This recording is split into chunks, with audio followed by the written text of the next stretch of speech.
Hello and welcome to Weird Around Illinois.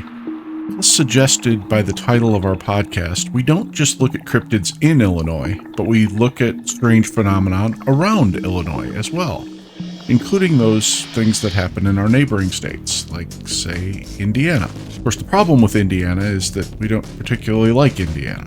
And I imagine a lot of Illinois people feel the same after the rumors that the Bears are considering moving there. So we hope you will all join us in the sentiment that we share from Bobo from Expedition or from Finding Bigfoot, who said so eloquently, "Indiana sucks." But we are here to talk about cryptids, so let's do the top 10 Indiana cryptids, and let's get weird. Yeah, and number 10 on our list of Indiana cryptids is Crawfordsville Monster. Now, this one's a unique one. Of all the cryptids that I've ever seen, not seen, but heard of, it is a very mysterious, weird flying cryptid that was seen in Crawfordsville, Indiana. And this thing can be described as basically a giant gelatinous, like both gelatinous as in like flaccid and also feathery, weird creature, white creature that just almost glided through the sky. It apparently did not act very normal, and it was apparently gigantic at the same time. I think I read that it was somewhere like 18 feet wide, like a wingspan kind of thing. It's not often that you hear about aerial cryptids that aren't either Mothman or a Thunderbird. Yeah, and this happened, the first sighting of this was actually in 1891. Two, like, ice, was it movers? I don't know the job title, to be honest. But two people who transported ice in a wagon were loading up their stuff, trying to get some work done. And they looked up, and they saw what I just described. And, I mean, just imagine how confused they were. Yeah. Now, after the fact, haven't they tried to kind of explain it away? They did, yeah. I mean, the closest explanation that people have put on it is birds go in very large flocks, especially killdeer birds. I mean, if they're going really tight together and maybe they're really in a wide position, I guess that's possible. Maybe. Okay. Or maybe a kite. That one, I just wouldn't just think of that logically. I don't think it goes high enough. And who flies a kite with an 18-foot wingspan? Yeah. 18 feet, that's not normal. In 1891 yet. I Yeah. mean, we hadn't even, started flying planes and stuff then. You're telling me they could get a kite in the air? Yeah. Yeah, weird. But yeah, a lot of this cryptid is still left in the air. It was never, nobody officially claimed that this was a hoax. People are just throwing around a bunch of possible explanations. Okay. And it doesn't seem like we get any reports of things with that wingspan anymore. Not that big. So I wonder if it was hunted or something. You know, I think I may be getting this mixed up with something else, but I think I did read later on that some group tried to go after this cryptid because I mean, it was moving around. I think it almost got like worldwide recognition. Like, it may have moved to a few different countries. But That is a common theme I've noticed with Indiana cryptids. In researching this, Indiana people seem more likely than most to form a posse and just go chasing after a cryptid if they're bothered by it. yeah, I guess that's something to like about Indiana. I don't know. So that was number 10, Crawfordsville Monster. oh yeah. And then our next one, number 9, the Pukwudgie. Oh, you gotta love the The Pukwudgie. Pukwudgie. Yeah. This one is a small human-like, magical being that was in Native American folklore. Like the Wampanoag. I think that's how it's pronounced, though. The Wampanoag tradition. Yeah, that sounds pretty accurate. But yeah, this is a very small cryptid, 2 to 3 feet tall, with large ears, gray skin, glowing eyes, and possessing the powers of shape-shifting, supposedly. That's not something you'd see every day. I don't know who discovered that either. Yeah. A lot of Native American legends seem to involve shape-shifting. I've noticed a lot of the cryptids we've talked about from Native American lore have that ability. Yeah. Well, I mean, not only that, they're able to create fire and use poison arrows. So, I mean, they know their way around stuff, whether it's paranormal or not. Mhm. And they're apparently very mischievous, definitely tricksters, and have killed quite a few people supposedly. Oh wow. Now, if I understand correctly, they're like in one area of Indiana where they usually see them, right? It's like a state park or something. Oh yeah, they're seen in Mounds State Park. They were found there. Now that, again, if I'm not mistaken, is the furthest west that there are reports of puckwudgies. Normally this is like an East Coast thing, like up through Delaware and places like that. And the Indian tribes see them in those areas, but they've come as far west as Indiana in that particular location. Yeah. I just find this one interesting because skinwalkers are already a part of the Native American lore. Right. I wonder if maybe different tribes have different things for this. That would make sense because the Skinwalker is more of a Western Native American legend. So it's almost like where this one stops, the Skinwalker picks up. Yeah. Well, number 8 on our list is something called the Cable Line Monster. And this one might be an urban legend. It's from around Elkhart, Indiana. And this is almost more of a ghost than a cryptid. It's like a spectral entity or a creature. It's seen around County Road 26, which is also known as Cable Line Road. And it's accused of causing car trouble and crashes, often linked to like this tree that is seen with like a ghostly face, a ghostly human face, which may have come from the imprint of a fatal accident earlier. But the sightings of this thing have varied, from a swamp monster to a hairy beast to flickering lights and disembodied sounds and a floating head. So basically, if anything weird happens on Cable Line Road, they're saying it's the Cable Line Monster. It's the boogeyman. Yeah. Of Indiana. Right. And they said it can appear as a troll or an alien, but whatever it is, it seems to have the goal of scaring drivers into accidents and, making this a very dangerous place to drive. Well, I suppose this could be linked to the shapeshifters again. It sounds like it's so many shapes and sizes. That's a good point. Maybe it's a puckwudgie. Yeah. So maybe there are actually 2 places in Indiana where they see the puckwudgies. Perhaps. Who knows? But the other thing this reminds me of is a legend from Wisconsin that we investigated once. Do you remember the Goat Man of Wisconsin? Yes, I do. And how he was apparently charged with, scaring people into driving essentially over a cliff. Yeah. I find it funny how you said he was charged. Yeah, well, yeah. He was accused of, or people believe him to have. As far as I know, he never took the stand. He was never actually incarcerated for this or anything. Under the court of law. Yeah. Mr. Goatman, we charge you with the following. Why couldn't I have gotten that jury duty? That would have been a lot more fun. Yeah. But the reason I bring him up is because number 7 on our list is Indiana's very own Goatman, Goatman of Centenary, Indiana. Now, this is a legend that started in the mid-1960s, and it's around like this strip mine location where these guys were fishing, and they thought they saw this huge, hairy, upright creature. And they went back to the police to report it, and there was a manhunt, as Indiana people will do if there's a report of a cryptid. And they had mentioned it having like a goat-like face, and so eventually people decided that it was probably just a goat that had reared up on its hind legs to reach leaves on a branch, which I know you guys have seen when we did our infamous Galena goat walk. But the counter argument to this is that people said that they saw human footprints in the area where this goat creature was sighted, and these guys claimed that the creature appeared to be glowing unnaturally when they saw it. So was it a nuclear goat man? Well, number 6 on our list of Indiana cryptids, the Mill Race Monster. This one's a very unique one and probably has a few similarities to ones later on this list. Ape-like cryptid that was causing a lot of chaos in Columbus, Indiana.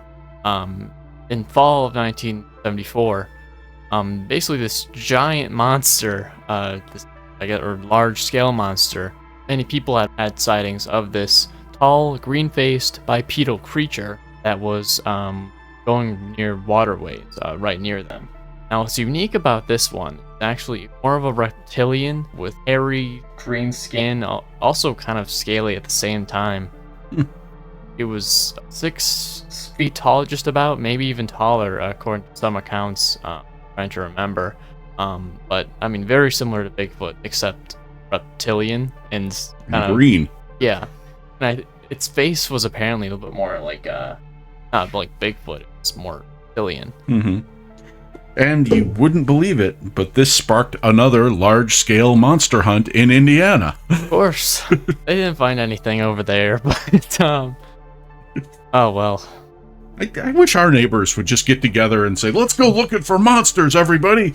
Yeah. Somebody saw a large green thing down by the swamp. Let's go. Yeah, I wonder how that works. Is it just like the police department goes, or is it really just the whole neighborhood goes after? I don't know. I mean, here it's just us. Yeah. Yeah. I mean, somebody sees something, it's like, okay, come on, guys. Us three are going to go check it out. Yeah. Yeah, you never hear about other people going. Yeah. Unless they're like professional cryptid hunters that you know about already. Right. Yeah. Yeah, there's not this, like mass... Like, I'm picturing a mob with torches and pitchforks marching out into the woods. Yeah. You know what this does remind me of? The Volo Bog monster a bit. Oh, yeah. True. That's a good call. Yeah. Maybe there's a connection there, because I couldn't find anything on the Volobog monster other than the stories that were told to me by my siblings to scare the heck out of me as a kid. Yeah. And even they don't remember those stories. They even detail like how tall it was, or just like They may have at the time. I'm betting it was probably very similar to the way this one was described, though. Yeah. So number 5 on the list is Mothman. Our old friend. Yeah. So Lon Strickler and Thomas Wayland have investigated these. Tobias, you mean? Tobias. Yeah. Have investigated these sightings a lot in northwestern Indiana. They specialize in like Chicago Mothman, but they branch out a bit, I guess. Yeah, I think the Mothman doesn't really look at boundaries, I think is what it comes down to. When I was reading those books, it just seems like sightings kind of curved around from northern Indiana, like northwestern Indiana, through Chicago and all the way up into the northwest suburbs. There might have even been one or two across the Wisconsin border. I don't remember. So is Mothman going in a straight line, basically, around the world? I don't know. Yeah, you never know, I suppose. I wonder if you could further that line and draw it from Indiana, like through Ohio, and link it up to Point Pleasant, West Virginia. Yeah, we're gonna have to get on that at some point. You make like a map. Yeah, the Mothman map. Yeah. Maybe we can... I don't think I'd call it a migratory pattern, because there seem to be years in between, these different regions of activity, but maybe it's like a long-term migration pattern. Maybe it's slowly moving further north as the climate changes or something. He's making stops of chaos in between. Right. Interesting. Yeah. Number 4 on the list is the oil pit squid. Oh, nice. This is apparently a popular cryptid in Indiana, and it's an urban legend from the 1990s. It's described as like a mysterious, small, reddish-gray, squid-like creature found in toxic sludge in a General Motors plant in Anderson, Indiana. It's called the GM Delphi plant, I guess. Okay. So, I have to tell you, I can't think of a more Indiana cryptid than the oil pit squid. I mean, I think they should make it like their national or their state animal or something. Yeah, they should put on their flag. Yes. Yeah, their mascot. Yeah. Because when I picture like a squid, like a brownish, ugly, probably smelly squid swimming in industrial waste, I mean, that's Indiana. Yeah, that's true. Just imagine, realistically, the smell of that. That's every time what we smell on the highways of Indiana. Yeah. When you start driving through Gary, that's you're inhaling some heavy squid when you're going through there. Yeah. So, yeah, workers apparently found these organisms, and they're supposedly 6 to 8 inches tall. Or Actually, I'm not sure if they're 6 to 8 inches tall or Probably wide. like wide, I would think, because they're Probably. kind of, I don't know. Yeah. How do you measure a squid? Yeah. I mean, 6 to 8 inches wide. Like, assuming that's the body itself, that's still insane. I can only imagine how like long it would be. Yeah. Yeah. But they didn't manage to keep any of the specimens for study? No, they disappeared Oh. before they could study it. So That's a coincidence. Yeah, disappearing oil pit squid. yeah. Well, I mean, some squids can just go invisible, I guess. Yeah. Yeah. Who knows? I like that one, though. Yeah, that's a good one. Well, number 3 for Indiana cryptids, which is my favorite, of course. I've talked about this one previously, is the Beast of Busco. Oh, yeah, one of my favorites, too. Yep. A giant snapping turtle in Indiana, nicknamed Oscar, was allegedly seen in Folks Lake near Truro, Busco, Indiana. Now, actually, that one is a later sighting. The first one was in 1898, where coincidentally, a guy called, I think his name was Oscar Falk, actually did see this cryptid. And that was the first ever sighting, at least the first ever documentation. And this thing was allegedly, well, you know, like, I don't know who did the calculations on this, but Falk did this. He said that it was around 500 pounds. I mean, that was the size it was at. I've heard it described as the size of a dinner table or the size of a car. And I don't know, you know, if the one sighted earlier was bigger or the one sighted later was bigger, if it's the same turtle and it grew bigger, or if it had a child or what. I don't know. I don't know what's I don't know which is which on that one. The 1940s one, or I think it was 1948 for this one. It got a lot of attention. It got national recognition for sure, and it just became a big staple for Indiana as well. Which included a nationally publicized hunt. Oh, a full hunt. Yes. Oh my gosh. Involving divers, traps, and draining the lake. What? Because they are serious about catching their cryptids in Indiana. Dang, I mean, I read that they, like, the owner at one point, like the current owner, like drained it partially just to try and get to it. But I didn't know it was like the whole lake that they drained. Yeah. Poor thing. Yeah. No, but apparently that this snapping turtle had some form of intelligence to avoid this, because it was never found, never seen again. Yep. And what you were talking about was the other cool part of this story. Yeah, this is the more positive thing. The Turtle Days Festival. Mm-hmm. Which is probably the only reason I would ever purposely go to Indiana. Yeah, we did say that we should go there sometime at the last time we mentioned this. Yeah. Well, maybe. Maybe. Yeah. Although I'm going to be tempted to look for the squid along the way. Yeah. Gotta go to a couple of General Motors in the area. Yeah. Yeah, talk to the workers there. Yeah. If they found anything. Yeah. Found any squids in there? And while you're at it, can you take a look at my car? It's running kind of rough. Well, number 2 on our list is one of the more famous cryptids from Indiana. It's the Lake Manitou serpent. And it's located in Rochester, Indiana. And Lake Manitou is a man-made lake. It was made as part of a mill project they were doing down there. And the name they gave the monster, which apparently lives in this lake, or moved into this lake soon after it was built, is Meshekenabek. Or Meshekenabek. That's it. Okay. Meshekenabek, which translates to Great Serpent in the Potawatomi language. So they're not sure where it came from. They think it was probably living in one of the other small lakes nearby. And then when they made this great big lake for it, it was like, oh, cool, thanks. And it kind of moved in. But they claim the Potawatomi tribe, once this lake was created, they would never fish, bathe, or even canoe in the lake itself. Now, is that because they were afraid of the monster, or is that because they didn't like man-made lakes and thought it was some sort of affront to nature? Who knows? Probably a little of both. But what we do know is that many people were seeing something odd swimming in the water. And probably the first documented accounts were from the workers who were constructing the mill next to the lake.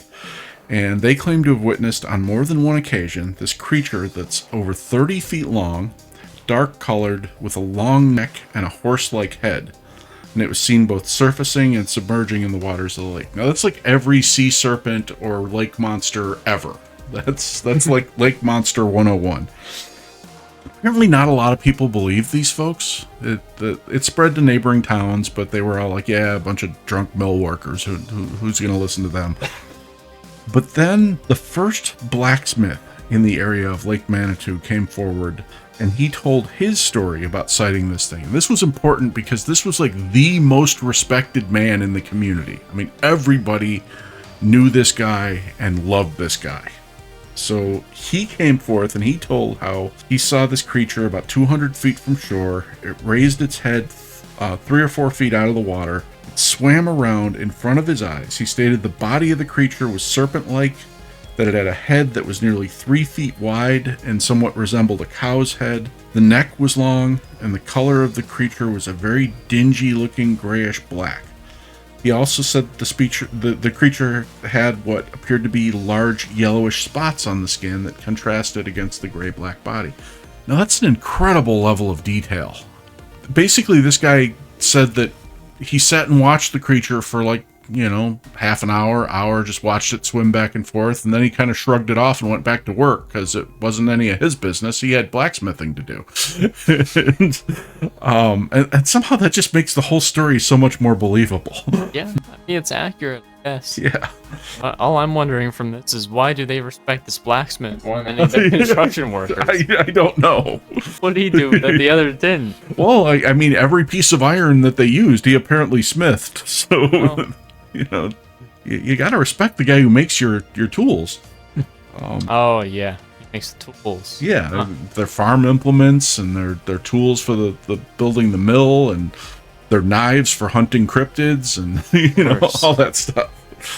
Gonna bank off of that part. Yeah, the pitchforks that you carry into the woods with the torches. This guy is rolling in it. But after his sighting, there was a sighting a few weeks later by a couple fishermen who claimed to be attacked by this creature.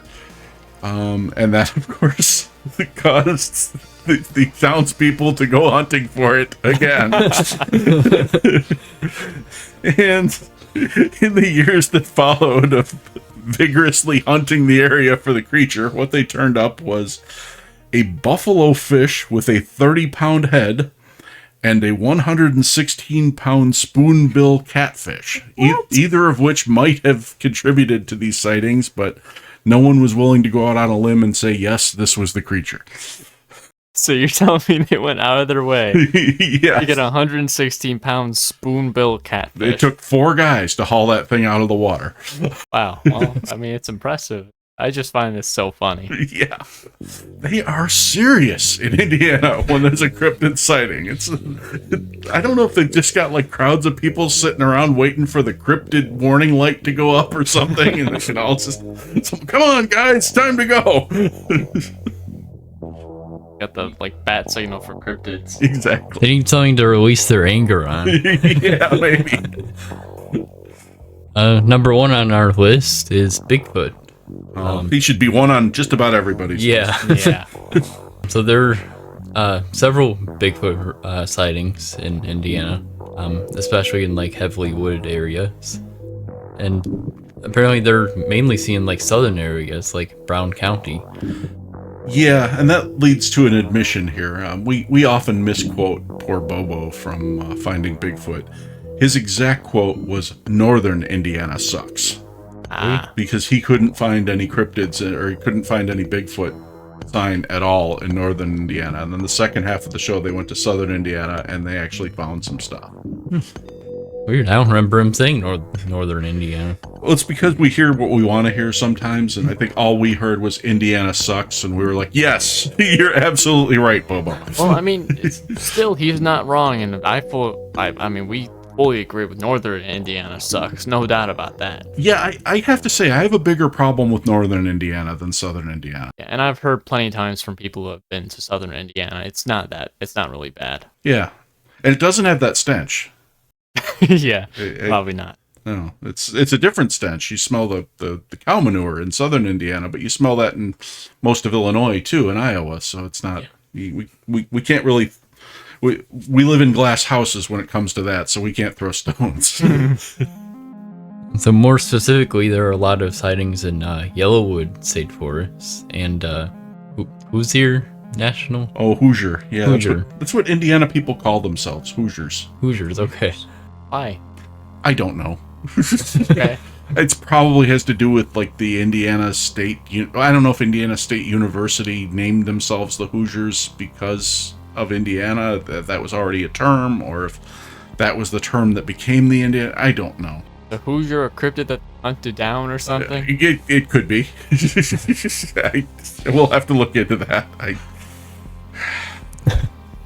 Indiana people. Yeah. So in these forests, there are reports of large hairy creatures and like strange howls and of course unusual footprints going back decades. There are recent reports like a father and daughter seeing a tall gray figure like in Brown County in 2020 and other incidents near Morgan Monroe State Forest along the That's a great one. Mississinawa River. Good job.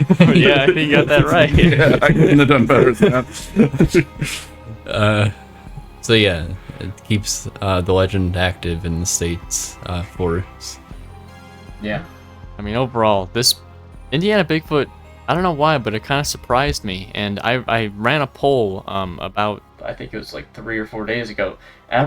Most people agreed that Bigfoot, the Indiana Bigfoot, was the most famous one around there. Yeah, that's I mean, if Finding Bigfoot did an episode in Indiana, there had to be a lot of reports. And if you look on like BFRO, there are a ton of reports from Indiana there going back many years. Yeah, and a lot of these cryptid sightings, it seems like maybe a couple people see them here and there throughout like several decades. Mm-hmm. But these Bigfoot sightings, people see them all the time, it seems. Yeah, definitely. Now, that was our top 10 cryptids of Indiana. I'm going to give you a bonus one, though, just because it wasn't credible or popular enough to make our list, but I just liked it. It was the Marble Hill Giant Catfish. And this is stories of this abandoned nuclear plant that has these huge cisterns where I think those were like the cooling ponds for the power plant. And there are these stories of massive catfish lurking in the cisterns, probably massive nuclear catfish. Oh. How Jeremy Wade from River Monsters missed this, I have no idea. But he should have been fishing there. And if the people of Indiana ever forgive me for the things I've said about them, maybe the state of Indiana might give us permission to fish there someday. I'd love to go after those catfish. But somehow I doubt that's ever going to happen. Yeah, we sure don't want to eat that thing. No. We'd have to do it like the way Jeremy Wade did in Chernobyl, where he went fishing in a nuclear suit, like with a little detector on his chest. And whenever the detector spiked, he had to pack up and leave. I think I remember that. I must have seen it with you a couple years ago. Yeah. So that's Indiana. And if any of you have some cryptid stories from Indiana, we'd love to hear them. Or if you have cryptid stories from anywhere in the Midwest, we'd love to hear them. And we hope our friends in Indiana can take a little good-natured ribbing, because we don't actually hate you. We don't actually hate your state. It's just the environment. Exactly. Indiana. Yes. We've had bad things happen in northern Indiana, and it just seems like we can't get anywhere without going through northern Indiana, so it's always a place that we're kind of in a hurry to get through. So it's we formed this big negative image of Indiana. Maybe someday we'll try to actually spend some time there on purpose and see if we can get over this. Anyway, thank you for listening, and thank you for subscribing.